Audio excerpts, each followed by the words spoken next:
কিছুদিন ধরে ঘুমটা আমার একদমই ঠিকঠাক হচ্ছিল না, ওই জন্য চোখ মুখের অবস্থা আমার একটু খারাপ হয়ে গেছে। যাদের ওভার থিঙ্কিং অ্যাংজাইটির প্রবলেম আছে তারা কিন্তু এটা ভালো মতোই বুঝতে পারবে। তো যাই হোক, আমরা একটা দোকানে গেছিলাম কিছু জিনিসপত্র কেনার জন্য, আর কালকে আমার আর অঙ্কিতার একটা বার্থডে ইনভিটেশনও ছিল। তো সেইখানে যাওয়ার কথা ছিল, ওই জন্য বাচ্চাটার জন্য গিফট কিনছিলাম। বাচ্চা মানুষ, ওই জন্য ওকে একটা ওয়াটার বোতল আর একটা পেন্সিল বক্স দিয়ে দিলাম।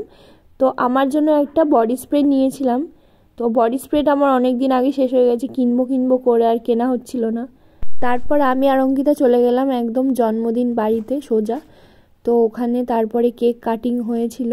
ওর এবারে 10 বছর বয়স পূর্ণ হয়েছিল, ওই জন্য একটু বাড়ির লোক ভালো করে সেলিব্রেশন করছিল। বাড়ির খুব আদরের ছেলে, কেক কাটার পর বাবা মাকে দুজনকেই খাইয়ে দিল। তারপর আমরা একটু গল্প টল্প করে খেতে বসে পড়েছিলাম।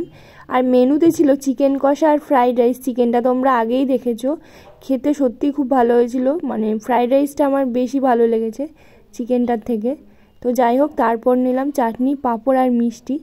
একটা লাস্টে গুড়ের রসগোল্লা ছিল, আমাকে দুটো দিয়ে দিচ্ছিল, আমি বললাম একটা দিতে। আজকের মিনি ব্লগটা এখানেই শেষ করছি, দেখা হচ্ছে আবার পরের ভিডিওতে।